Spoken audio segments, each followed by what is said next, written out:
Hello students, welcome to my channel study solution. आज जो topic मैं आपके पास लेके आई हूँ वो ये है मेजरमेंट ऑफ एंगल्स। इस टॉपिक में आपको मैं ये सिखाऊंगी कि किस तरह से ट्रिगोनोमेट्री में डिफरेंट एंगल्स का कैलकुलेशन होता है। ओके, तो पहले हम देख लेते हैं कि what is angle and how it has been generated. First of all यहाँ पे देखिए, मैंने कंसिडर कर लिया है एक रे दैट इज ओ ए। इस रे को कंसीडर करने के बाद इस रे को अगर मैं क्लॉकवाइज या फिर एंटी क्लॉकवाइज इस रे को घुमाती हूँ about the point O, A O B नाम का एक एंगल फॉर्म होगा। ओके, अगर सिर्फ इस तरह से एक रे रहता है तो ये तो 0 डिग्री है, और इस तरह से अगर एंगल को हम घुमा देते हैं तो ये 30, 40, 60 कुछ भी हो, इस तरह का एक एंगल यहाँ पे फॉर्मेशन होगा। तो जहां पे इनिशियल पोजीशन था ओ ए, ये जो इनिशियल पोजीशन है इसको हम कहेंगे इनिशियल साइड। जो फाइनल पोजीशन है ओ बी, इसको हम बोलेंगे terminal side of the angle A O B. The end point O about which the rotation has taken place, उस पॉइंट ओ को हम बोलेंगे vertex of the angle. Okay, अभी जो नेक्स्ट टॉपिक में मैं जाऊंगी वो ये है कि इस तरह से अगर कोई एंगल हो तो उस एंगल का मेजरमेंट हम कैसे करेंगे। Basically the measurement of an angle is the amount of rotation that is performed to get the initial side.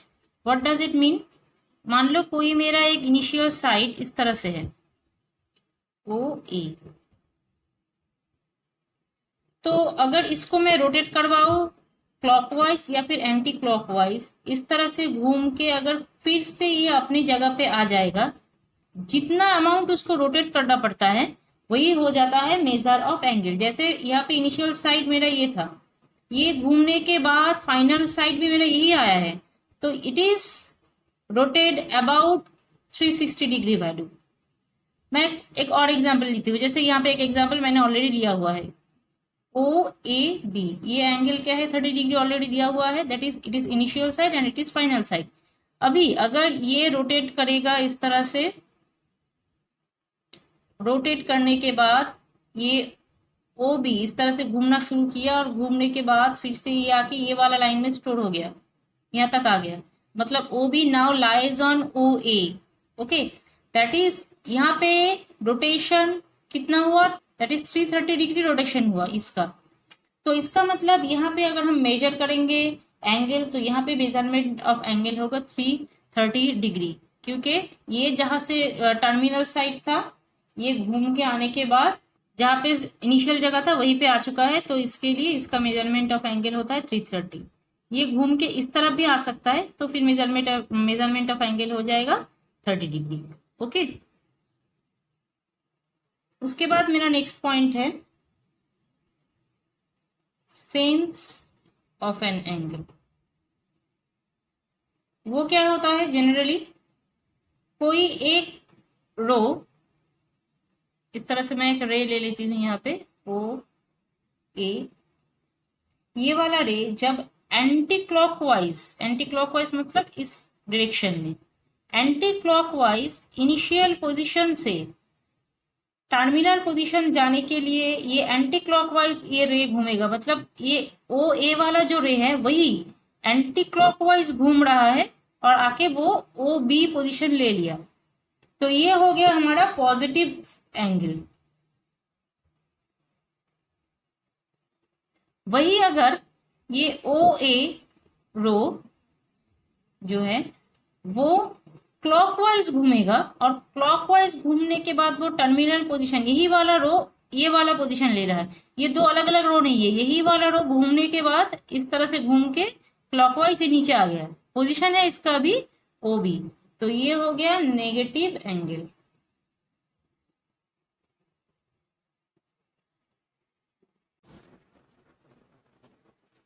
Now my next point is quadrant. Previous classes में आप लोगों ने ऑलरेडी क्वाड्रेंट्स किया हुआ है, लेकिन थोड़ा सा उसका इनिशियल पोर्शन में आपको बता देना चाहूंगी, क्योंकि ये ट्रिगोनोमेट्री पोर्शन में ये क्वाड्रेंट का काम बहुत ज़्यादा इंपॉर्टेंट है, इसलिए थोड़ा सा मैं इसके बारे में आपको जस्ट टचअप देना चाहूंगी।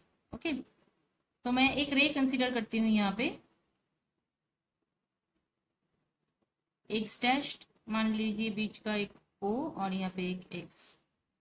ठीक है, ये एक रे मैंने लिया हुआ है। उसके बाद इसके साथ ही परपेंडिकुलर एक दूसरा रे भी मैंने ले लिया, वाई ओ वाई डैश।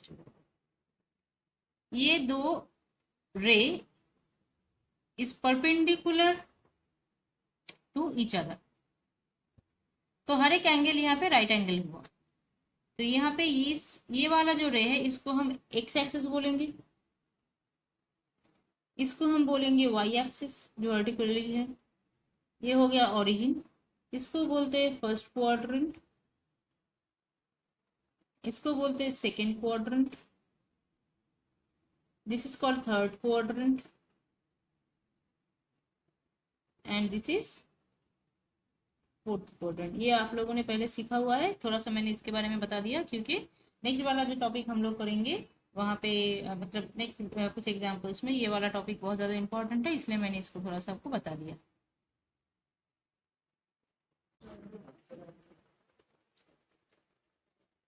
अभी जो टॉपिक मैं नेक्स्ट बताने वाली हूँ वो ये है systems of measurement of angles.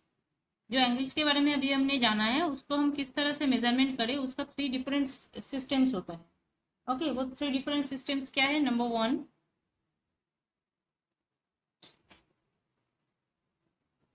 Sexagesimal और इंग्लिश सिस्टम।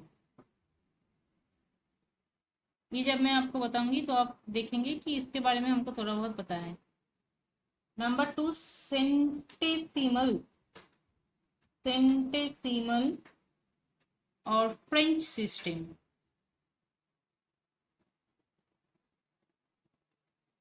और नंबर 3 है सर्कुलर सिस्टम। ये 3 टॉपिक अब हम 1 बाय 1 डिस्क्रिप्शन में जाएंगे और इसके साथ साथ इन तीनों सिस्टम में क्या रिलेशन है वो भी हम हमारे इस वीडियो में जानेंगे। ओके, तो फर्स्ट जो हम लोगों का system of measurement of angle का प्रोसेस है वो है सेक्साडेसिमल सिस्टम। इसमें क्या होता है बेसिकली, इसमें one right angle that is 90 degree is divided into 90 equal parts where each part is called as degree.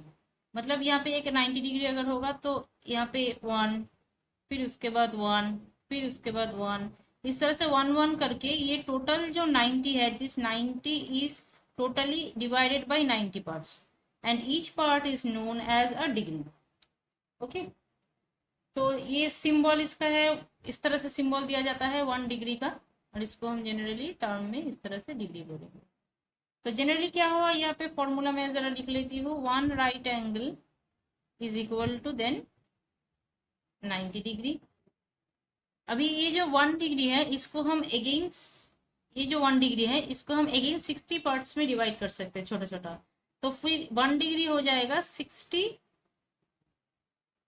Minutes.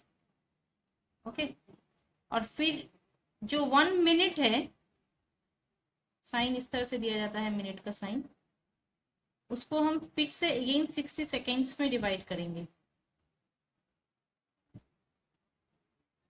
तो ये वाला साइन तो यहाँ पे मैंने दे दिया, इसका भी लिख लेती हूँ कि आपको समझने में आसानी हो। 1 डिग्री इक्वल टू 60 मिनट, ये एक साइन है यहाँ पे फ्रंट टाइप दिया हुआ है, ये मिनट्स का साइन है, और इक्वल टू 60 दो देती हूँ जब सेकंड का साइन हो गया। This is all about sexadecimal system. Next system is centesimal system. इसमें बेसिकली क्या होता है, इसमें 1 right angle is divided into 100 grades. Into 100 grades. Okay, जहाँ पे फिर से ईच ग्रेड को हम डिवाइड कर सकते हैं 100 देके, और वो बन जाता है 100 minutes, that is equal to 100 minutes. Grades का साइन होता है जी, यहाँ पे तो 100 जी ऊपर जाएगा, नीचे हो गया। ओके, और फिर से ईच मिनट को हम डिवाइड करेंगे 100 सेकेंड्स में, उसका साइन भी हम डबल डॉट में ऊपर इस तरह से देंगे। ओके, ये हो गया सेंटेसिमल सिस्टम। तो नेक्स्ट जो हमारा पॉइंट है, next third system, that is circular system. इसमें एक टर्म है रेडियन, जिसके बारे में हम लोगों ने बहुत बार सुना है। Then what is that radian?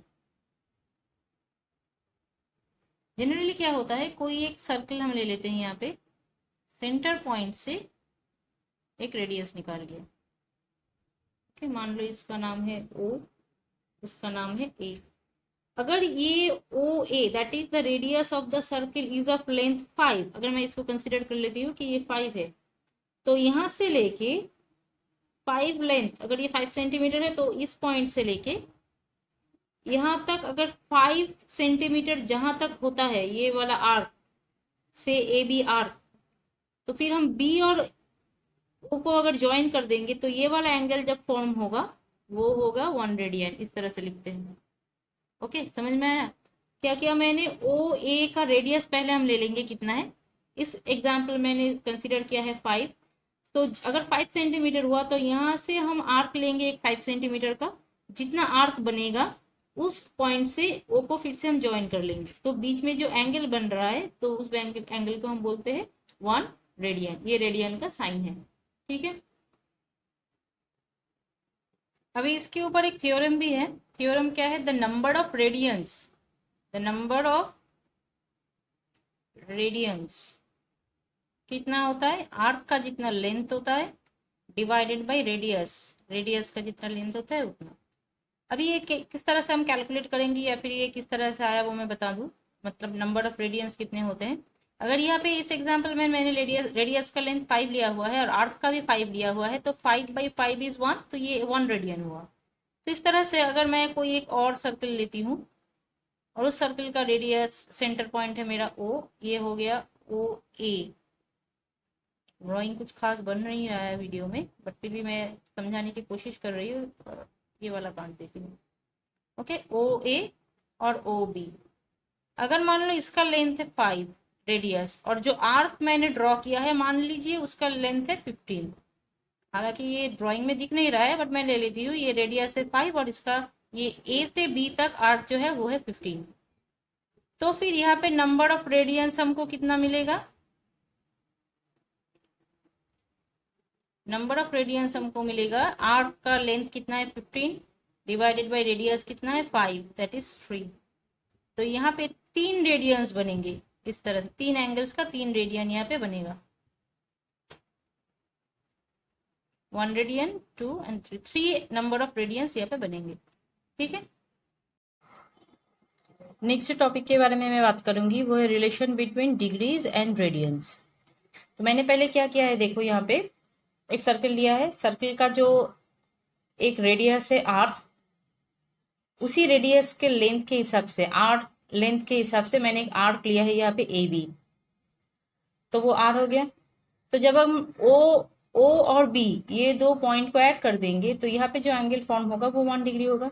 अभी देखो यहाँ पे जो 2 एंगल बना है, एक बना है ये वाला, दूसरा ये वाला, both of them are proportional by their subtended arc, this by this. उसके हिसाब से दूसरा भी हम ये भी लिख सकते हैं कि ये वाला जो एंगल है और ये वाला एंगल फॉर्म हो रहा है दिस आर्क से, this angle is subtended by this arc, this total angle, this 180 degree angle is subtended bye ABC, that is a half perimeter. ये टोटल आर्क से ये टोटल एंगल यहाँ पे क्या हुआ है, सबटेंड हुआ है। तो this by this total is equal to this arc AB by this total, proportional theorem के हिसाब से। तो हम लोगों ने यहाँ पे क्या लिखा है, देखो AOB मतलब ये वाला और AOC मतलब ये पूरा, ये अगर दोनों एंगल का हम रेशियो निकालेंगे तो वो रेशियो क्या होगा, ये 2 एंगल जिस आर्क से सबटेंडेड हुआ है उस आर्क का रेशियो होगा। तो यहाँ पे आर्क क्या है AB, तो मैंने आर्क AB लिखा है और ये एंगल टोटल इस आर्क से सबटेंड हुआ है, इसलिए मैंने यहाँ पे ABC लिखा है, ABC। ओके, अब इस एंगल को मैं रख देती हूँ यहाँ पे। एंगल AOC मतलब ये पूरा जो है 180 और आर्क AB का वैल्यू मैंने ले लिया था रेडियस R, और आर्क ABC मतलब ये पूरा ये कितना हो रहा है पाई आर, क्यों? क्योंकि ये हाफ पेरीमीटर है, हाफ सर्कमफेरेंस है। टोटल सर्कमफेरेंस होता है 2 पाई आर, तो एबीसी का आर कितना बनेगा 2 पाई आर बाई 2, हाफ सर्कमफेरेंस। तो ये आर तो कैंसिल हो गया। अभी देखो एंगल ए ओ बी का वैल्यू मैंने ऑलरेडी लिख के रखा था यहाँ पे 1 रेडियन, तो ये 1 रेडियन यहाँ पे लिख दिया मैंने, और ये हो गया 1 बाई पाई क्योंकि आर कैंसिल हो चुका है, तो 1 रेडियन बन गया 180 बाई पाई। और अभी अगर इसका अप्रॉक्स मल्टीप्लीकेशन करोगे तो ये वाला वैल्यू भी आपको मिल जाएगा कि pi radian is equal to 180 और 2 right angles. This is the relation, ये भी कर सकते हो, ये भी, दोनों में से कोई एक लिख सकते हो, both are same. This is the relation between degrees and radians. Okay, next जो टॉपिक है वो है relation between 3 systems of measurement of an angle. 3 systems हमने ऑलरेडी पढ़ लिया है, इस तरह से 3 सिस्टम से मेजर किया जाता है। तो पहले क्या करते हैं, हम कोई एक एंगल ले लेते हैं थीटा। इस एंगल को अगर मैं डिग्री के हिसाब से यूज करूंगी तो इसका नाम दे देती हूँ डी। इस एंगल को अगर मैं रेडियन सिस्टम में या फिर सर्कुलर सिस्टम में यूज करूंगी तो नाम दे देती हूँ आर। और इस एंगल को अगर मैं ग्रेडिस सिस्टम में यूज करती हूँ तो उसका नाम दे देती हूँ मैं जी। ओके, तो अभी देखो अगर मैं डिग्री के हिसाब से जाऊँ पहले, तो हमको पता है 90 degree is equal to 1 right angle, तो 1 डिग्री कितना होगा 1 बाई 90, तो फिर डी कितना होगा डी बाई 90। अभी डी का वैल्यू क्या था थीटा, तो थीटा भी बन गया मेरा डी बाई 90 राइट एंगल्स। अभी देखते हैं इसको हम रेडियन के हिसाब से। रेडियन का फॉर्मूला थोड़ी देर में पहले ही हम लोगों ने सीख लिया कि pi radian is equal to 2 right angles. तो 1 रेडियन कितना होता है 2 बाई पाई, तो फिर आर, ये वाला मैंने आर लिया है इसको, तो आर रेडियंस कितना होगा 2 आर बाई पाई। ओके, यहाँ पे मैं ये डिग्री और इसको मैं काट देती हूँ, ये वाला नहीं चाहिए। ओके, तो 2 आर बाई पाई, तो आर का वैल्यू मैंने क्या लिया हुआ था theta in form of radian, तब उस एंगल का वैल्यू थीटा था, तो थीटा का वैल्यू अब क्या हो गया 2 आर बाई पाई। फिर मैं आ जाती हूँ ग्रेड्स में। हमको पता है 100 grades equal to 1 right angle, इसका मतलब 1 grade equal to 1 by 100 right angle. और फिर जी, क्योंकि इस थीटा का वैल्यू मैंने यहाँ पे जी लिया हुआ था, तो जी का वैल्यू कितना होता है जी बाई 100 राइट एंगल्स, तो जी भी थीटा ही है, तो यहाँ पे मैंने थीटा का वैल्यू कर दिया जी बाई 100। तो अभी देखो ये वैल्यू भी है थीटा, ये वैल्यू भी है थीटा, और ये वैल्यू भी है theta, all these are theta, that means all these are same. This is the relationship equation between 3 systems of measurement of angles, ये वाला, this is very important, ये आपको अच्छी तरह से याद में रखना है। ओके, अभी नेक्स्ट जो मैं आप लोगों को यहाँ पे दिखाने वाली हूँ वो ये है कि कोई एक रेडियंस अगर एंगल दिया हुआ है रेडियंस में, तो उसको डिग्री में किस तरह से कन्वर्ट किया जाता है। ओके, तो इसका सोल्यूशन किस तरह से निकाले, क्योंकि रेडियंस से डिग्री में जाना है, तो रेडियन से डिग्री में जाने का फॉर्मूला जो है पहले वो लिखना है। हम लोगों को ऑलरेडी पता है कि 1 radian is equal to 180 by pi degree. अगर किसी को ये याद रखने में थोड़ा सा दिक्कत हो तो आप ये वाला भी लिख सकते हैं, ये वाला याद रख सकते हैं, pi radian is equal to 180 degree, ये वाला ध्यान में रखिए। तो फिर उसके बाद आपको फिर से एक स्टेप यहाँ पे करना होगा, 1 radian is equal to 180 by pi degree, यहाँ से इसको इवेल्युएट कर सकते हैं। ओके, दैट इम्प्लाइज अभी कितना डिग्री दिया है क्वेश्चन में 2 पाई बाई 15 रेडियन, इसको कन्वर्ट करना है डिग्री में, तो यहाँ पे हमको लिखना है 2 पाई बाई 15 रेडियन। अगर 1 रेडियन इतना डिग्री हुआ तो इतना 2 पाई बाई 15 रेडियन कितना होगा, इसके साथ मल्टीप्लाई करना है। तो किस तरह से करेंगे 180 by pi into 2 pi by 15 degree, इसका इवेल्युएशन कितना आएगा, ये कट जाएगा, फिर इसको इससे काटेंगे तो ये आ जाएगा 15 को इससे मैं काट देती हूँ, तो ये आ जाएगा 1 रह जाएगा 30, that is 2, then 12 into 2 is 24। Okay, तो ये जो क्वेश्चन दिया गया था इसको अगर हम डिग्री में कन्वर्ट करेंगे तो ये आ जाएगा 24 डिग्री। ओके, फिर ये वाला जो वीडियो है इसमें मैंने क्या किया है देखो, find radian measures of 340 degree, मतलब कोई एक वैल्यू जो डिग्री में दिया हुआ है उसको रेडियन में कन्वर्ट करना है। क्योंकि डिग्री में है और रेडियन में जाना है तो डिग्री लेफ्ट में लिखेंगे और रेडियन राइट में लिखेंगे, और फॉर्मूला है 180 degree is equal to pi radian. तो 1 डिग्री कितना होगा पाई बाई 180 रेडियन, तो हमको ये डिग्री निकालना है 340, तो 340 degree equal to this into 340, तो इसको कैलकुलेट करने से आ जाएगा 7π/9 रेडियन। ओके, फिर नेक्स्ट क्वेश्चन में मैं आती हूँ। यहाँ पे देखो लिखा हुआ है find radian measure of 37 degree and 30 minutes. तो क्योंकि हमको तो डिग्री से रेडियन कन्वर्ट करने का फॉर्मूला पता है, लेकिन मिनट से नहीं, तो क्या करना पड़ेगा, पहले मिनट को डिग्री में कन्वर्ट कर लेना है, फिर टोटल जो वैल्यू आएगा उसको रेडियन में कन्वर्ट करना है। तो मिनट को किस तरह से कन्वर्ट करें, हम लोगों ने पहले ही सीखा हुआ है कि डिग्री 1 डिग्री मतलब होता है 60 मिनट, तो उल्टी हिसाब से लिख सकते हैं 60 मिनट्स मतलब 1 डिग्री। तो फिर 1 मिनट का वैल्यू कितना होता है, 1/60 डिग्री। ओके, तो इस वैल्यू के हिसाब से मुझको 30 मिनट्स का वैल्यू निकालना है। तो 30 मिनट्स कितना होता है, 30/60 दैट इज हाफ। इसको मैंने यहाँ पे कैलकुलेट किया है, हाफ डिग्री हो गया। तो ये 30 मिनट का वैल्यू हो गया हाफ डिग्री, इसको मैं 37 के साथ ऐड कर दूंगी, तो फिर ये हो जाएगा ऐड करने से 75/2 डिग्री। अभी ये टोटल जो वैल्यू जो दिया गया था 37 डिग्री 30 मिनट्स, वो कन्वर्ट हो गया टोटली डिग्री में 75/2 डिग्री। अभी हमको पता है 180 degree is equal to pi radian, तो 1 डिग्री मतलब π/180 रेडियन। तो फिर 75/2 डिग्री ये कितना होगा, 75/2 इंटू दिस वैल्यू, ये यहाँ पे प्रोडक्ट करना पड़ेगा, मैंने इसको यहीं पे कर दिया था। तो ये प्रोडक्ट करने से टोटल वैल्यू आ जाएगा मेरा 5π/24 रेडियन। तो इस तरह से अगर मिक्स्ड में दिया होता है तो इसको टोटली डिग्री में कन्वर्ट कर लेना पड़ता है। अगर यहाँ पे सेकंड भी दिया होता तो फिर सेकंड को बाई 60 करके पहले मिनट में लाते, फिर जो मिनट आता उसको बाई 60 करके फिर हम डिग्री में लाते, और उसके बाद टोटल कैलकुलेशन इस प्रोसेस में हम कर देते। ओके, चलते हैं नेक्स्ट क्वेश्चन में।